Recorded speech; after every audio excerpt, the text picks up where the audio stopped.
This video will help you make fewer mistakes as a pilot, and I know because I've made every single one of the mistakes on this list more than once, but really with a little bit of effort, I promise these mistakes are totally avoidable. Number 9 is being behind the airplane. This is where mentally you're just a couple steps behind of what's actually happening in the cockpit. And I think one of the best ways to avoid being behind the airplane is to spend a few minutes mentally prepping before the flight. This doesn't have to be some big like Zen session or anything, but the way that I do this practically is that there's a certain intersection on the highway on my commute to the airport that when I go through that intersection, that is my cue to hang up the phone, to stop thinking about work, to stop thinking about whatever's going on the ground, and really just switch into pilot mode. And then I like to envision the pre-flight, the run-up, and the takeoff, just from the moment I get to the plane to the moment that I'm kind of really at cruise or so. Not that I necessarily need the mental reps of those things to remind myself how to do them. Like I know how to do them, but just running through those moments helps me kind of mentally check in to pilot mode, because I find if I like hang up a conference call and then immediately get out of the car and start pre-flying the airplane, like you're not thinking about the pre-flight, you're thinking about the conference call you just got off of or whatever. It just kind of bleeds into that. So I find that I need several moments to kind of just remove the outside distractions and be with the airplane. And when I do that, I really find that I'm not as behind the airplane. So think about a physical checkpoint on your drive to the airport where you can start doing this. Mistake number 8 is not just using the checklist, but doing the checklist. Now I'm pretty good about whipping out the checklist. I'm pretty religious about it, but I have noticed this one sneaky error that I have committed more than once is that you can read something on the checklist and just assume that it's good. Like a really specific example of this would be circuit breakers. Because especially when you own the plane and you're the only one flying it, it's really easy to assume that everything is where you left it. But what happens if the plane was in the shop and they needed to pull a breaker for something? If they pull it, then the breaker is not where you actually left it. And I've had this happen to me more than once where I'm trying to engage the autopilot and it won't turn on. I'm like, what is going on?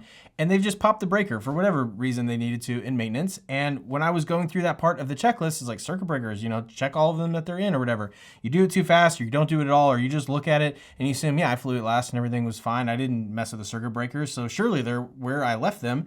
And you realize you missed something. So like, don't read any part. I'm telling this to myself. Don't read part of the checklist and assume it's good. It was good last time. It's still good. Or like the fuel selector is another one that's easy to miss. Things like that. Don't skip it. Just take half a second to visually confirm it or actually do what the checklist says. Don't get used to it, because we're used to doing this checklist like over and over and over. So eventually it can get monotonous. Take half a second and do what it says. Don't just read it. Number 7 is the go or no-go decision. And I have learned the hard way that it is better to be on the ground wishing you were in the air than to be in the air wishing you were on the ground. Back in college, I was mainly just flying my family's Super Cub in the summers when I was home from school. And so during those times, I felt really committed to trying to fly when I could, because I didn't always have access to the airplane. And that led me to fly on really windy days where I was kind of forcing it. Like, oh, I really want to fly and I'm leaving tomorrow, but it's windy today, so I'm going to do it today anyways. And you just take off and you're like, oh my gosh, I should not have taken off. Like, it is so windy, it's just a rodeo up here. And you're wishing you're on the ground. And that is a really, really bad feeling. So if you're ever on the fence about whether or not you should fly, you probably already know the answer. And that answer is don't fly. You're never gonna regret not flying. Now, this applies to weather, obviously, but it also applies to your physical well-being. You've probably heard the acronym I'm SAFE, which is a good go or no-go decision tool for evaluating your safety as pilot in command. Illness, medication, stress, alcohol, fatigue, emotions. Now, I will admit that sometimes the number of acronyms in aviation makes me cynical about memorizing yet another acronym, but this one is actually pretty helpful. And an often overlooked one here is medication. And a specific example of this is that some of the cold or allergy medicines that are over the counter and pretty normal to take in society right now, they're actually on the FAA's no-fly list, and you'll need to be aware of that before you take it, because that is a really easy way to accidentally ground yourself. Number 6 is mistakes we make when taking passengers. The first mistake some pilots make is they either accidentally or purposefully, unfortunately, scare their passengers in an effort to look cool.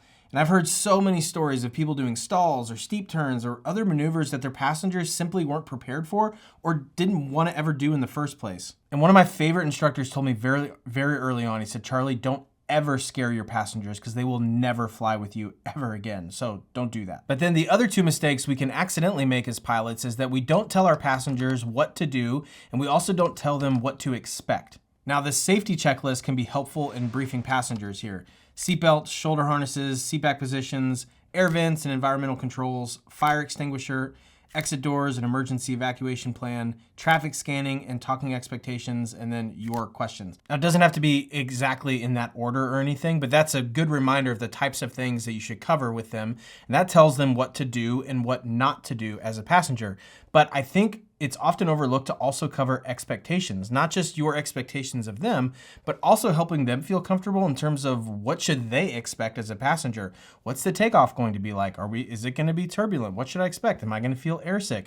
That sort of thing. And if someone has never flown in a small airplane before, I really like to stop and ask them, hey, what would be a successful experience for you today?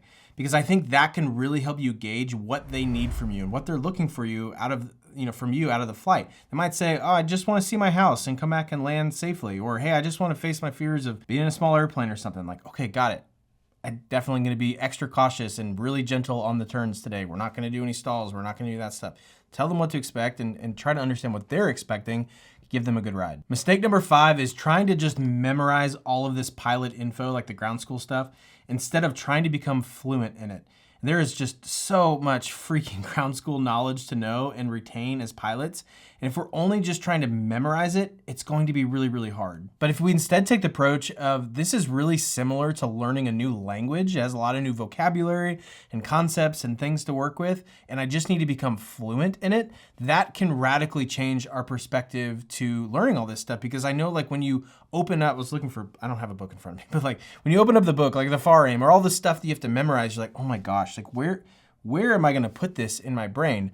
Like, it is super intimidating because it's more than you can memorize in 1 or 5 sittings, really. But if we instead take the approach that I just want to become fluent in this, and so I know fluency is going to take repetition and practice and time, then I think we'll be a lot more patient with ourselves and increase the likelihood of our success. Now, that's a really small difference, but I think it makes a huge, huge difference in your overall mindset. And so to help myself in this proficiency, goal or pursuit, and hopefully to help others as well, for over a year, I've been working on creating a really robust set of study flashcards for private pilots. And it would still apply to commercial and beyond because, as we know, like most of that is just review from your private days. So private is really just all the foundational stuff. And so there's over 350 cards in this flashcard set that's taken me a really, really long time to make. But I wanted to have something that could be really easily accessible at my fingertips to just be studying and trying to work on and maintain my fluency for years to come. So if you want to get notified when these do become available, I set up a wait list, totally free. It's basically just you can get notified when they launch. It's over at airplaneacademy.com/waitlist. And I'll send you emails to let you know when they're available. No pressure either way. I'm really proud of them. I think they're going to help. And I really hope that it can help you. I thought you might want to know about it. Mistake number 4 that pilots make is pride. Now, this can show up as aggressive flying or doing irresponsible things for sure, but I think that the more sneaky and common way that pride manifests itself is that we might be too embarrassed or too prideful to raise our hand and ask a question or simply say, I don't know. I have to constantly fight this. It's so tempting to think like, oh shoot, like what are people gonna think if I raise my hand and say, I don't understand or I need help? And the reality is, like, challenge that thought for a second. Like, what are people gonna think when you raise your hand and you say, I need help answering this problem? You know what they're gonna think?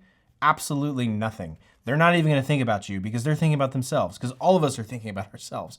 So like, there's no reason for you not to raise your hand. I'm telling myself this. There's no reason for you not to raise your hand and clear up the confusion or say, I don't know, or I need help. And honestly, they probably have the same question too. So they're going to be really happy that you asked it. So there is like no downside and all upside to just raising our hand and asking for help. So that's why I really try to share my mistakes publicly here on YouTube, because I think we all have a lot more to gain from sharing our mistakes than just being so focused on constantly trying to look perfect and like, oh no, is there gonna be a dent in the armor? Like, is someone gonna think I'm not perfect? It's like, newsflash, I'm not perfect. I make a lot of mistakes. There's a lot of things I don't understand. But if we can be honest about that, then maybe we actually have a chance of helping each other. So be on the lookout for pride that's gonna manifest itself in this way. Mistake number 3 is landing too fast. Now, we've all been that pilot in the 172 landing like 20 knots too fast, just blistering down the runway, floating down the runway, eating up runway, and just like desperately trying to get it on the ground. Like, if you haven't been there, you're lying, or you just haven't been flying long enough yet for it to happen to you. The problem is that most of us are still landing way too fast, like chronically. And I think it's because we get spoiled landing on long runways where some extra speed really just frankly won't matter that much. So for example, like my home airport at Addison here in Dallas, Texas is about 7,000 feet long. So carrying extra speed into here really makes no difference, at least like when you're in a small airplane. If you're in a jet, that's different. But if like you're in a small GA aircraft, it really doesn't matter. But then if you ever want to land at more interesting places and there's like a 2,000 foot airstrip somewhere you're landing on, but you're only used to landing 20 knots too fast, that will come back to bite you for sure.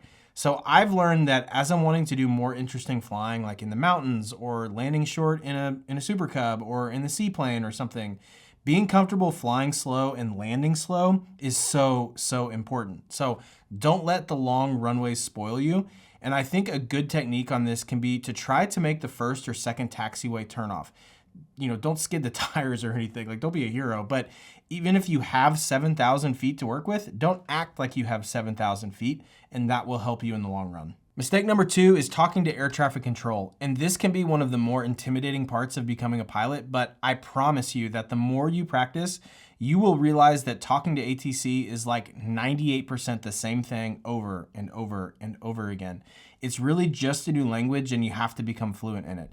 So listening to apps like Live ATC, which are available on your phone and on desktop, those can be really helpful to get some reps in while you aren't even flying. Honestly, I think the quickest hack, I hate that word, but I'm gonna use it here, to getting better at air traffic control is just to announce yourself as a student pilot. Just say your first transmission, and at the end, just add student pilot to it.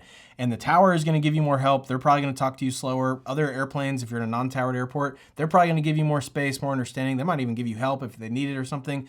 Like all that is just gonna make it way more approachable, and that's going to help you get more comfortable and learn faster and build confidence. So don't be afraid to play that card. Even if you're like a licensed pilot, like you have your private, like you can still say student pilot.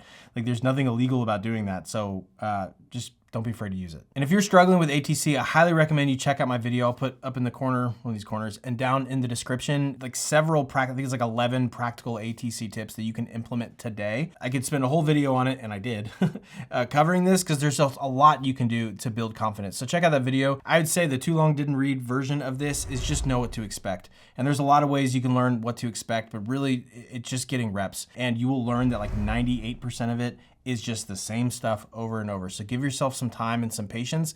Eventually you're gonna know what to expect. It's gonna build confidence for sure. And then I firmly believe the number one mistake that newer pilots make is that we stop learning and stop training. In general aviation, I think it's a lot harder to stay proficient because it's really up to us how we wanna continue learning or growing. Like in the airlines, they have, very clear proficiency programs and things, but for us GA guys, other than a flight review every now and then, there's really not a published proficiency plan. So we have to be proactive if we want to keep growing as a pilot. And I think one of the best ways is just to pick the next rating and go for it. Like go get your instrument, go get your commercial or your multi-engine, go get your seaplane rating, like pick one of those. Those can be expensive, obviously. So if you don't want to get a full-on rating or another license, just intentionally seek out new experiences. Like go take a mountain flying course, or go get your tailwheel endorsement, or pick a school like TAC Aero and do some backcountry or STOL, short takeoff and landing exposure. Just pick one thing a year or at some interval and go do it. Don't just get your license and then stop. And then another way to continue your learning is to not neglect your ground school studies. It's so easy to just get your license, take the written, pass your check ride, and then be like, well, I'm never looking at that again. But the reality is so much of that stuff is going to help you in the air. Sometimes we can resent it because it's like, oh, all the ground school. But really, like, it's going to help you tremendously as a pilot. And it's really difficult to stay proficient on that stuff because you're not probably going to go watch all the video courses again or read the whole book again. That's a big reason why I made these flashcards that I mentioned earlier, that can help with this. So whether it's buying my product or buying another product or making your own flashcards or whatever, like don't neglect the ground school portion because it's really, really going to help. And then lastly, I'd really love to hear from you. Which of these mistakes do you resonate with the most? Just be honest. There's nothing to lose in being honest here. Or if there's a mistake that I didn't cover, you're like, hey, Charlie, I really make this mistake, or I see this all the time. Like, please add to the discussion down below. I think we all have something to learn from one another. So I look forward to interacting with you down in the comments, and thanks for watching.